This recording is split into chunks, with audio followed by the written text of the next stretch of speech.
Okay, Milkha ji is there. Yes. I think. Good afternoon, sir. Good afternoon, sir. Good afternoon.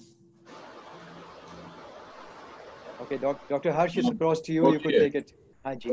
Yes. Yes, sir. So, shall we start? बिल्कुल शुरू करो. आप तो delay कर दिया आपने. शुरू कीजिए. आखिरकार वो पल जिसे सुनने और देखने के लिए आप सभी ने धैर्य परिचय दिया. जी हाँ श्रोताओं, आज के आयोजन की शोभा जिनकी गरिमामय उपस्थिति से उत्पन्न हुई है, वे ऐसे व्यक्तित्व हैं जिनका परिचय देने के लिए सारे स्वर की सीमा कम लगती है. पद्मश्री मिल्खा सिंह जी, जिन्हें हम द फ्लाइंग सिख के नाम से भी जानते हैं, जिन्होंने भारत को 80 अंतर्राष्ट्रीय दौड़ में हिस्सा लेके और जिसमें से 77 दौड़ों में विजय दिला के देश का नाम स्वर्ण अक्षरों से लिख के देश को गौरवान्वित किया है.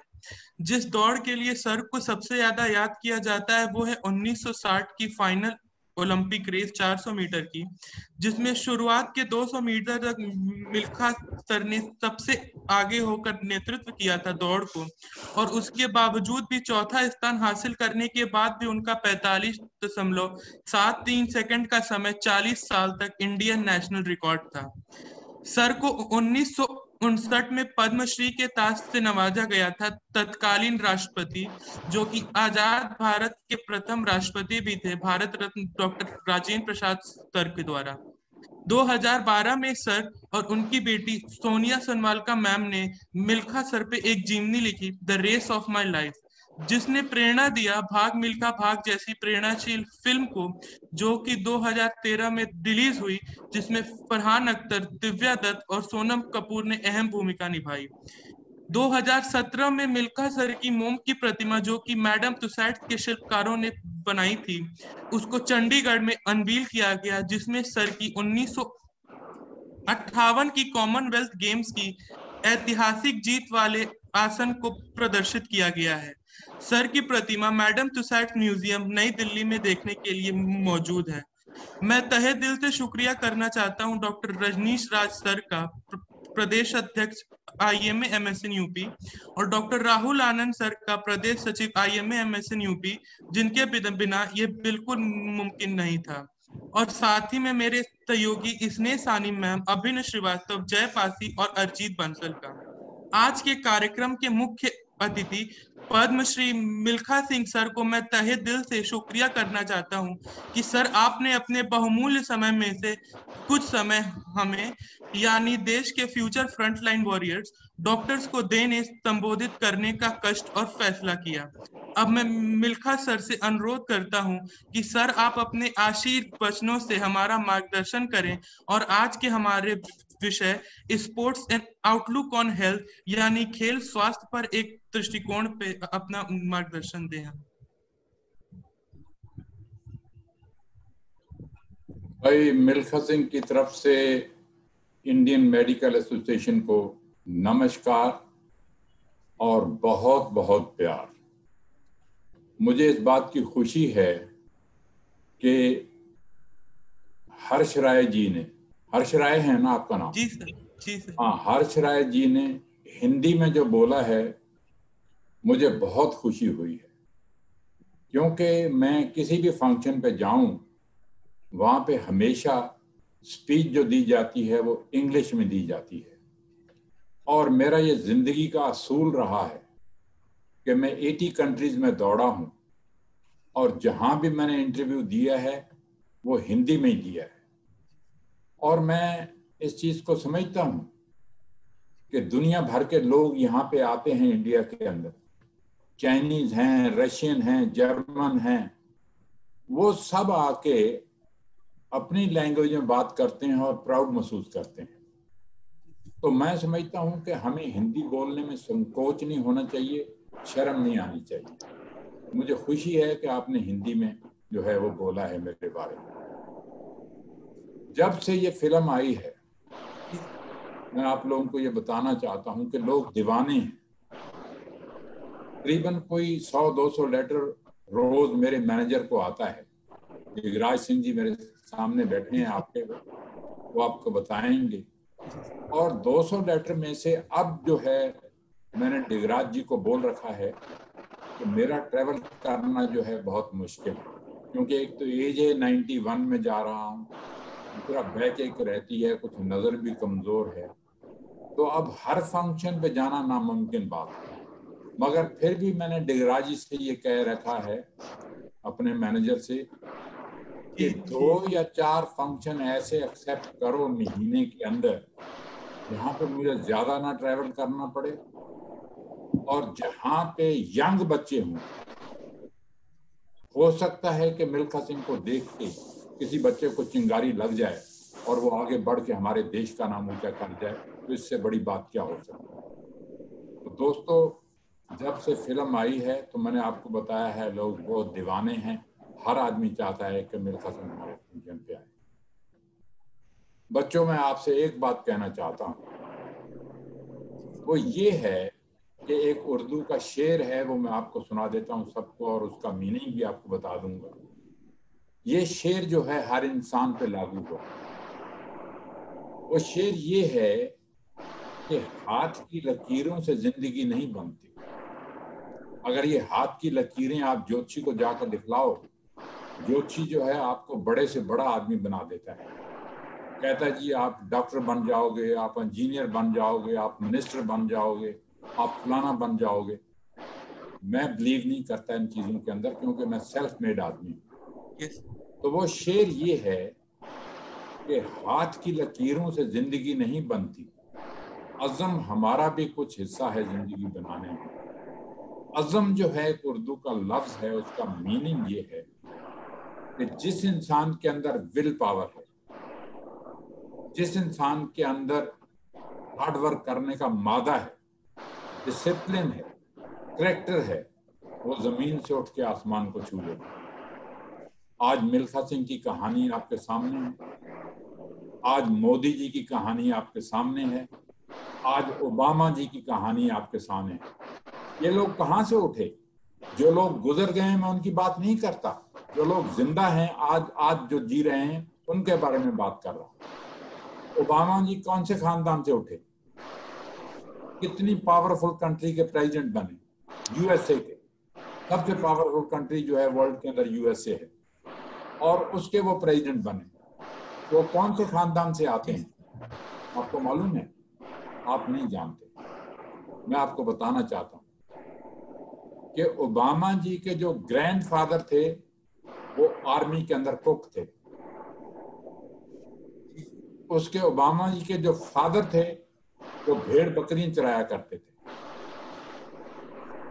वहां से उस खानदान में से उठ के और प्रेसिडेंट बने यूएसए। तो आदमी के अंदर हिम्मत होनी चाहिए। तो आगे चलिए मोदी जी की तरफ। मोदी जी की मैंने कल भी बात सुनाई। देखो जी, लोग कहते हैं कि चाय बेचने वाला आदमी, अरे हम नहीं कहते, वो खुद भी कहते हैं कि मैं चाय बेचता था स्टेशन के ऊपर। कितनी हिम्मत है उस आदमी की, जो चाय बेचने वाला आदमी हमारी कंट्री का जो है वो प्राइम मिनिस्टर बना। कितनी बड़ी बात है, छोटी बात है।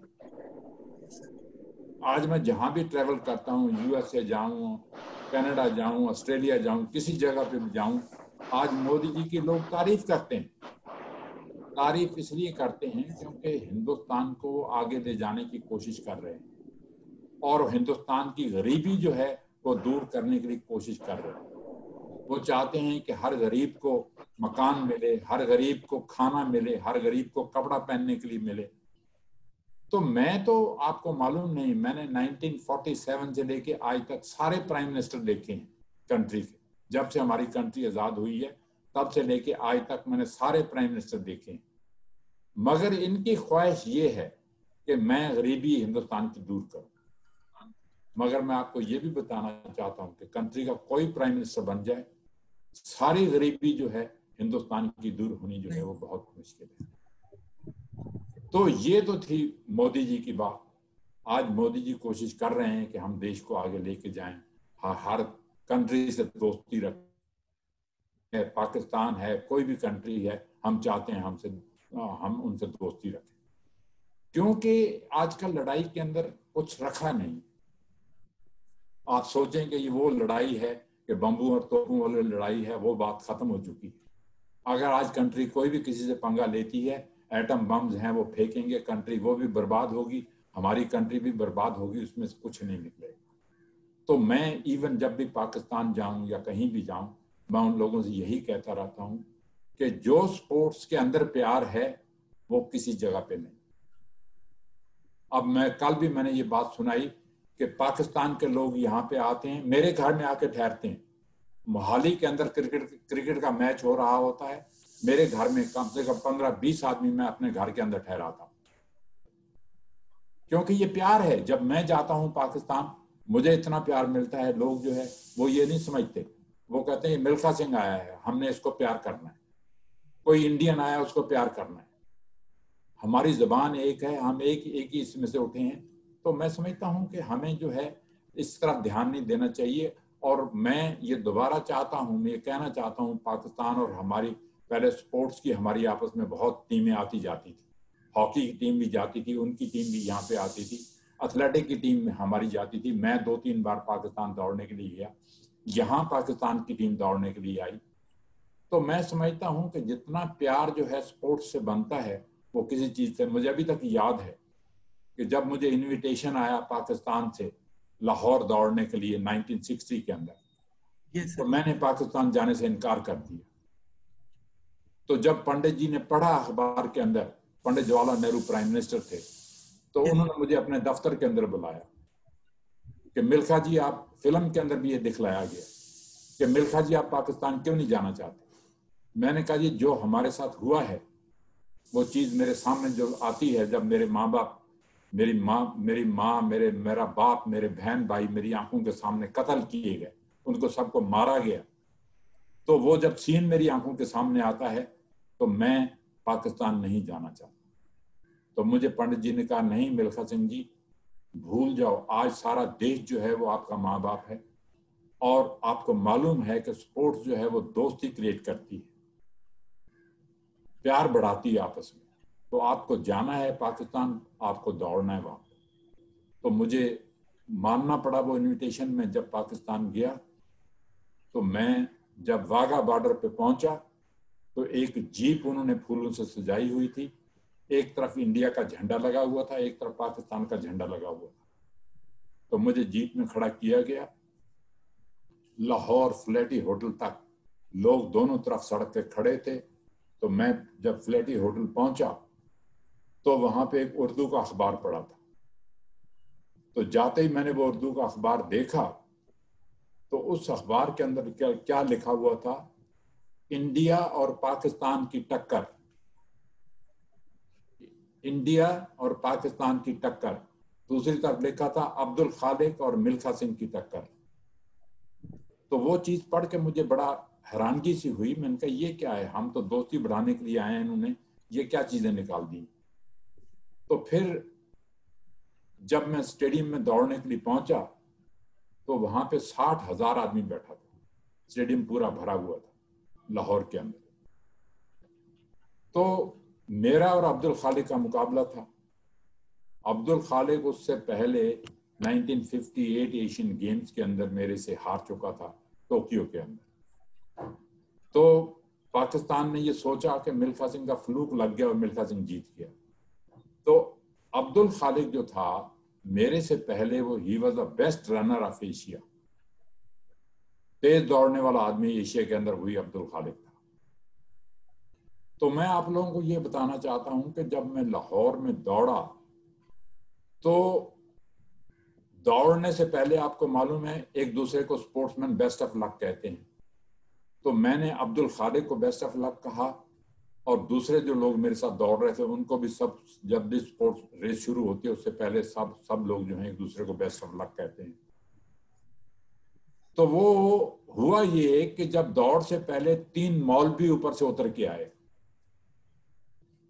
3 मौलवी जब उतर के आए पौड़ियों से, तो आके उन्होंने अब्दुल खालिक से कहा कि खुदा हाफिज, खुदा आपको दुश्मनों से फतेह दे। तो जब मौलवियों ने उन्होंने ये लफ्ज यूज किया और वो अब्दुल खालिक को ये चीज कह के वापस जा रहे थे, तो मैंने कहा मौलवी जी यहाँ आइए। मैंने उनको वापस बुलाया और मैंने कहा मौलवी जी हम भी खुदा के बंदे हैं, हम यहाँ पे प्यार बांटने के लिए आए हैं, हम यहाँ, आपने ये दुश्मन जो आपने लफ्ज यूज किया है ये मुझे अच्छा नहीं लगा। नहीं नहीं नहीं, आपको खुदा आपको भी ताकत दे। तो झूठे से मुंह से उन्होंने कह के वो चले गए वापस। तो दौड़ जब शुरू हुई तो अब्दुल खालिक को तो मैंने 10 गज से बीट किया, क्योंकि सारा पाकिस्तान यहाँ वहां देखने के लिए, रेस देखने के लिए आया हुआ था। तो जनरल अयूब भी वहां पे बैठे थे, तो उन्होंने भी कहा कमान अब्दुल खालिक, कमान अब्दुल खालिक। तो हुआ ये कि रेस तो मैं जीत गया, मगर एक दूसरा आदमी था हमारे इंडिया से गया हुआ मक्खन सिंह, वो भी अब्दुल खालिक को बीट कर गया और अब्दुल खालिक तीसरे नंबर पे गया। तो मुझे याद है कि जनरल अयूब जब मेडल डालने के लिए आया विक्ट्री स्टैंड के ऊपर, तो विक्ट्री स्टैंड पे मैं खड़ा था, तो जनरल अयूब आया, कहता है मिल्खा सिंह जी बहुत बहुत मुबारक। मैंने कहा thank you very much sir. कहता है आपने कमाल कर दिया, आप यहाँ पे पाकिस्तान के अंदर आके दौड़े नहीं, आप पाकिस्तान के अंदर आके उड़े हैं, तो पाकिस्तान आपको फ्लाइंग सिख का खिताब देता है। तो मुझे बच्चों बहुत खुशी हुई ये बात सुन के। अगर आज दुनिया के अंदर मिल्खा सिंह का नाम मशहूर है, अगर इंडिया का नाम मशहूर है फ्लाइंग सिख के नाम से, तो इसका क्रेडिट जो है मैं पाकिस्तान को देता हूं। और मैं ये कहना चाहता हूं पाकिस्तान से कि आप दोबारा दोस्ती बढ़ाइए, कुछ नहीं रखा लड़ाई के अंदर। चाइना से भी यही कहता हूं, कुछ नहीं रखा लड़ाई के अंदर। जितना प्यार लोगों से बढ़ेगा, दोस्ती बढ़ेगी, उतना ही ठीक रहेगा। तो आप दोबारा टीमें भेजना शुरू कीजिए इंडिया के अंदर, और यहाँ से टीमें बुलाइए, कबड्डी की टीम जाए, रेसलिंग की टीम जाए, हॉकी की टीम जाए, एथलेटिक की टीम जाए, वहां भी जाएं और यहाँ भी आए, ताकि प्यार और बढ़े। तो बच्चों मैंने आपसे ये कहना था कि स्पोर्ट्स के अंदर अब आप डॉक्टर बन रहे हो सब लोग। मुझे याद है कि मुझे जयपुर बुलाया गया था, आज से 3-4 साल पहले की बात है। तो वहां सारे हिंदुस्तान में से करीबन कोई 1000 डॉक्टर इकट्ठा हुआ था, हर फील्ड के अंदर से। तो सब ने ख्वाहिश ये जाहिर की कि हम मिल्खा सिंह से फोटो खिंचाना चाहते हैं। और डिगराज सिंह जी मेरे साथ बैठे हैं यहाँ पे, आपके मेरे मैनेजर, ये भी मेरे साथ थे। तो मैंने डॉक्टरों से मजाक में ये कहा, मैंने कहा भाई जिस डॉक्टर का पेट बाहर है मैं उससे फोटो नहीं खिंचाऊंगा। जो डॉक्टर फिट हैं मैं उनसे फोटो खिंचाऊंगा, जिसका पेट बाहर है उससे फोटो नहीं खिंचाऊंगा। तो बेचारे शर्मिंदा तो बहुत हुए, मगर मैंने उनसे ये भी कह दिया, मैंने कहा अच्छा ठीक है मैं फोटो आपसे खिंचा लेता हूं, मगर आप मेरे से प्रॉमिस करो कि जब मुझे विदिन 1 ईयर आपका जो पेट जो बाहर आया हुआ है, ये आप पूरा छाती के बराबर आपका पेट होगा, तो मैं आपसे फोटो खिंचा लेता। तो मैंने सबसे फोटो खिंचाई और मैंने कहा, और ये भी बात मैं आप लोगों से कहना चाहता हूं कि भगवान किसी ने देखा नहीं है। भगवान लोग जो मानते हैं वो डॉक्टर को मानते हैं। ये मेरी बात याद, जो बच्चे जो सुन रहे हैं मुझे, ये मेरी बात याद रख लेना। भगवान हम पत्थरों में ढूंढते हैं, पत्थरों को पूजते हैं भगवान के लिए, मगर भगवान कौन है? भगवान माँ है जिसने जन्म दिया है। भगवान बाप है जो कमा के लाता है, आपके मुंह में दाना डालता है। भगवान कौन है? जो डॉक्टर हैं, जो आपकी सेहत को देखते हैं, आपको बचाते हैं, आपकी हेल्थ ठीक रखते हैं। तो इसलिए मैं आपको ये एडवाइस करूंगा, आपने डॉक्टर बन के जाना है तो आपने लोगों की सेवा करनी है, आगे बढ़ना है और देश का नाम जो है चमकाना है अपने फील्ड के अंदर। आज कोरोना फैला हुआ है सारी दुनिया के अंदर, आप आगे बढ़िए। मैं लोगों से ये कहता हूं कि कोरोना से डरने की जरूरत नहीं है। मैं 91 में हूं, मैं कोरोना से नहीं डरता। अगर मैं फिजिकली फिट हूं तो कोरोना मेरे नजदीक नहीं आ सकता। तो आप हर आदमी को मैं ये कहता हूं कि आप फिजिकली अपने आप को फिट रखिए। 10 मिनट के लिए ग्राउंड में जाइए, क्योंकि स्पोर्ट्समैन तो जाते ही जाते हैं ग्राउंड में। जो आदमी कुर्सी पे बैठते हैं सारा दिन दफ्तर में काम करते हैं, 8 घंटे 10 घंटे कुर्सी पे बैठे रहते हैं, तो मैं उनसे एडवाइस करता हूं कि आप 10 मिनट के लिए ग्राउंड में जाइए, वहां पे जाके जंपिंग कीजिए, जॉगिंग कीजिए, थोड़ा तेज वॉकिंग कीजिए, सिर्फ 10 मिनट 24 घंटे के अंदर। उससे होता क्या है कि ब्लड आपकी बॉडी के अंदर सर्कुलेट करता है और कोई बीमारी आपके नजदीक नहीं आ सकती। तो मैंने आपको बताया है कि मैं 91 एज के अंदर भी आज तक किसी डॉक्टर के पास नहीं गया। अगर मेरे पेट में दर्द है, मेरे सिर में दर्द है, मेरे बैक एक है, तो मैं जाता हूँ, जॉगिंग करता हूँ, अपने आप ठीक हो जाता हूँ। तो बच्चों, मैं ज्यादा बात नहीं करूंगा। अगर आपने कोई क्वेश्चन पूछना है तो आप मेरे से पूछ सकते हैं। Thank you very much. Very nice. नमस्ते सर। नमस्ते। सर, मेरा नाम अभिनया श्रीवास्तव है। जिंदगी के मैदान में आपने खेल का मैदान चुना, जहां हार और जीत लगी रहती है। 80 अंतर्राष्ट्रीय दौड़ में आपने भाग लिया, जिसमें 77 में आपने विजय प्राप्त की।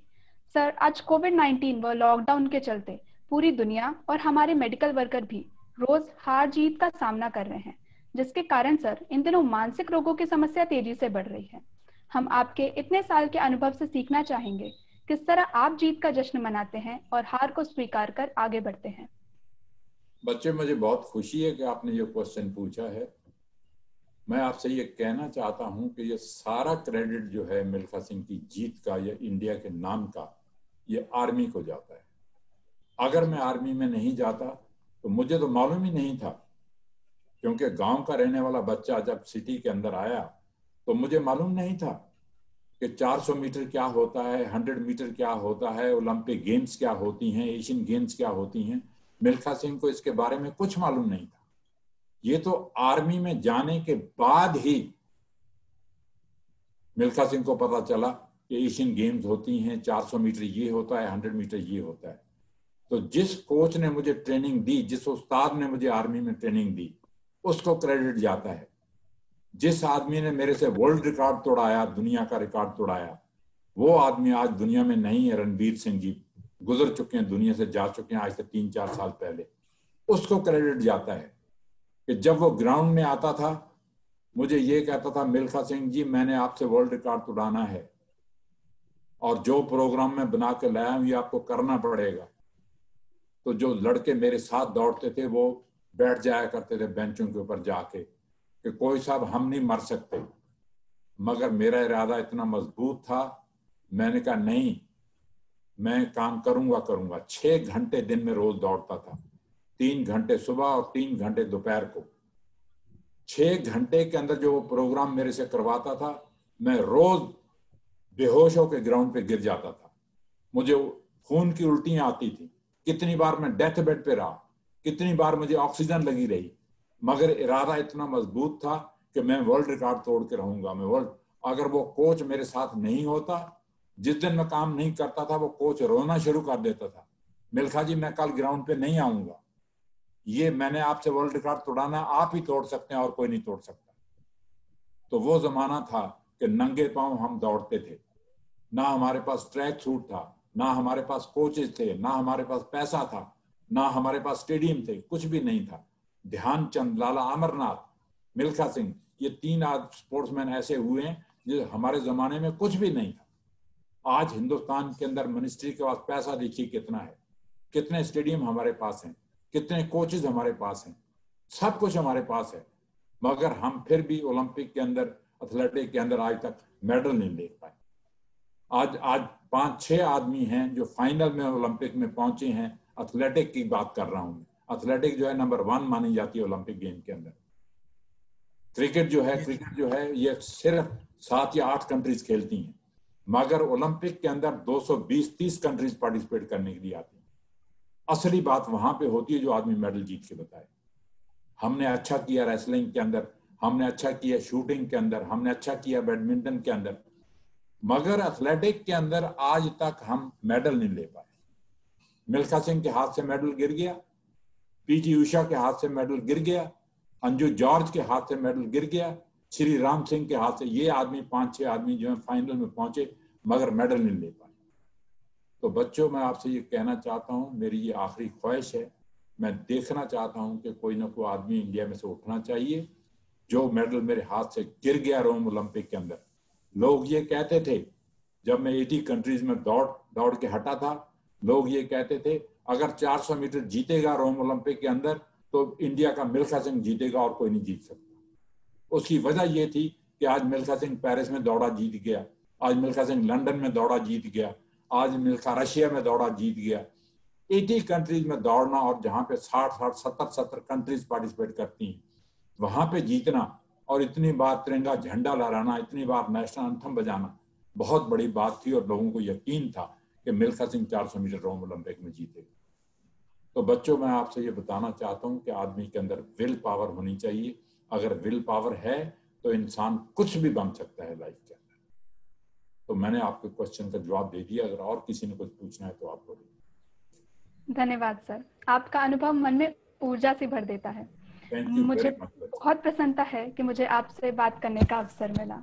कार्यक्रम को आगे बढ़ाते हुए मैं अनुरोध करूंगी जय से वो अपना प्रश्न पूछें। नमस्ते सर, मेरा नाम जय पासी है। हाँ जय, बच्चे बोलो। सर, हम सब चाहते हैं कि भारत एक स्पोर्ट्स पावर बनकर दुनिया के सामने आए।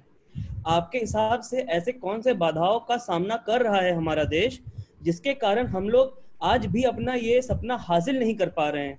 क्या इसका जिम्मेदार हमारे देश का एजुकेशन सिस्टम है, जो कहीं ना कहीं हमारे युवा को उतना प्रोत्साहित कर ही नहीं पा रहा है? बच्चे, आप बिल्कुल ठीक कह रहे हैं। मैं आपसे एक बात बताना चाहता हूं कि मैंने अभी कहा है कि आज हिंदुस्तान के अंदर किसी चीज की कमी नहीं है। हमारे यहाँ ऑल इंडिया स्कूल गेम्स होती हैं।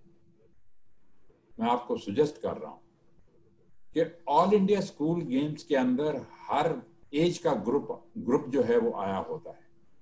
10 साल के बच्चे भी आए होते हैं, 12 साल के बच्चे भी आए होते हैं, 14 साल के बच्चे भी आए होते हैं।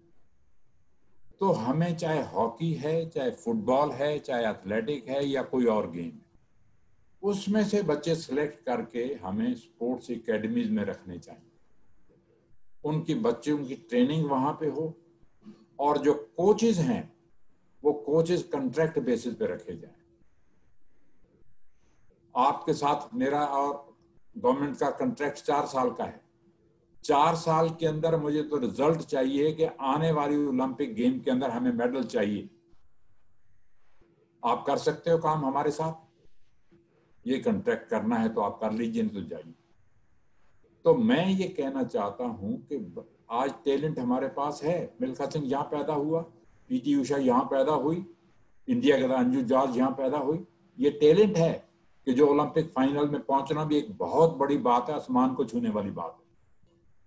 तो बच्चों, मैं आपसे ये कहना चाहता हूं कि हमारे पास आज किसी चीज की कमी नहीं है, मगर हमारा सिस्टम जो है वो ठीक करने वाला है। अगर वो सिस्टम ठीक हो जाएगा, हमारे जमाने में एक भी कोच नहीं था। वो भी कोच कोई था, किसी का नाम सुनते तो खुश हो जाते थे, फलाना कोच है। आज 50,000 कोचेज हैं हमारे देश के अंदर, मगर रिजल्ट जो है वो इतना नहीं मिल रहा। तो मैं सुजेस्ट करूंगा कि बच्चे जो हैं वो सिलेक्ट किए जाएं स्कूल गेम में से, उनको स्पोर्ट्स एकेडमीज में रखा जाए और उनकी ट्रेनिंग का इंतजाम वहां पे हो, उनकी पढ़ाई का इंतजाम वहां पे हो, उनकी खाने का इंतजाम वहां पे हो और कोचेज कॉन्ट्रैक्ट बेसिस पे रखे जाए। फिर देखिए आपको रिजल्ट मिलता है कि नहीं। और बोलिए। धन्यवाद सर। अब मैं आपसे प्रश्न करने का सौभाग्य अपने साथी अर्जित बंसल को देना चाहूंगा। नमस्ते सर। हाँ नमस्ते बेटे, बोलो। मैं अर्जित बंसल हूँ सर। हाँ सर, अभी आपने कहा कि हर बंदे को 10 मिनट जाना चाहिए फील्ड पे, हर बंदे को कसरत करनी चाहिए। पर सर, आजकल देखा जाता है कि जितने युवा है, जितने बच्चे हैं, वो ज्यादातर टाइम अपना जिम में बिताना प्रेफर करते हैं। कोशिश करते हैं कि अपनी बॉडी को और अच्छे से दिखाने के लिए वो कैसे कैसे स्टेरॉइड्स, कैसे कैसे प्रोटीन्स आजकल ले रहे हैं। तो इस चीज पे आपकी क्या राय है? वो अपने स्वास्थ्य को कैसे खराब कर रहे हैं? मैं आपका सवाल बिल्कुल ठीक है। मैं उन बच्चों से कहना चाहता हूँ जो जिम में जाते हैं, जो बॉडी बनाते हैं, वो अच्छा काम कर रहे हैं, तो ऐसी बात नहीं है। मगर उसकी बजाय अगर वो अपना ध्यान स्पोर्ट्स की तरफ दें, जिससे कि हम अपने देश का नाम ऊंचा पाएं, तो मैं समझता हूँ कि वो बहुत अच्छी बात होगी। मैं उन बच्चों से ये सुजेस्ट करना चाहूंगा कि उसकी बजाय जिम में जाइए, मैं ये नहीं कहता, मगर एक आधी गेम आप ले लीजिए जिससे कि हमारे देश का नाम जो है आगे बढ़े, हम दुनिया में बता सकें भी इंडिया यहाँ स्टैंड करता है। ये तो ठीक है, बॉडी आप बना रहे हैं, बहुत अच्छी बात कर रहे हैं, मैं इसके खिलाफ नहीं हूँ, मगर आप साथ के साथ कोई ना कोई गेम भी दीजिए जिससे कि हम अपने देश का नाम आगे बढ़ा सकें। और बोलिए। धन्यवाद sir. Thank you very much बच्चे, आप लोगों ने मुझे यहाँ पे बुलाया, मैं आप लोगों का बहुत ही शुक्र का, स्पेशली इंडियन मेडिकल एसोसिएशन का और हरीश राय का, जिन्होंने मुझे इतना इज्जत और मान दिया, और आपने मेरे मैनेजर को जो डिगराज सिंह जी, उसको पकड़ा और आपसे मुझे बात करने का मौका मिला, क्योंकि मैंने आपको बताया कि लोग तो चाहते हैं कि मिलकर हर फंक्शन पे आए, मगर मेरे लिए अब जो है इस एज के अंदर नामुमकिन बात है। ये क्रेडिट जो है डिगराज सिंह को जाता है कि जो आज आप लोगों से मुझे उसने मिलाया, और जो चीज़ें मैंने आपसे कही हैं कि आपने डॉक्टर बन के जाना है, आपने लोगों की सेवा करनी है, और आपको लोग जो है वो भगवान मानते हैं, तो आपने भगवान के इसमें रूप के अंदर ये काम करना है, आगे बढ़ के और देश की सेवा करनी है, और हमने कोरोना को यहाँ से भगाना है। Thank you very much and जय हिंद। एक last thank you sir Digraj sir को मैं कहना चाहता हूँ सर, अगर आप नहीं होते सर तो शायद ये पॉसिबल नहीं हो पाता सर। IMA की तरफ से सर, MSN की तरफ से सर, मैं आपको हार्टियस्ट थैंक कहना चाहता हूँ सर। आप नहीं होते तो सही में सब पॉसिबल नहीं हो पाता। Thank you so much. और Milkha sir thank you. Thank you very much बेटे, thank you for the medical association का मैं बहुत बहुत शुक्रगुजार हूँ। Thank you and yes sir, आप आए सर, मोटिवेट किया। Thank you sir. Good afternoon sir. Thank you बच्चे। शुक्रिया, wish you all the very best. Thank you thank you so much thank you sir. Thank you so much. Pleasure. Keep it up. You're doing a good job. Mubarak ho. Yes, thank you so much sir, means a lot sir. Thank you.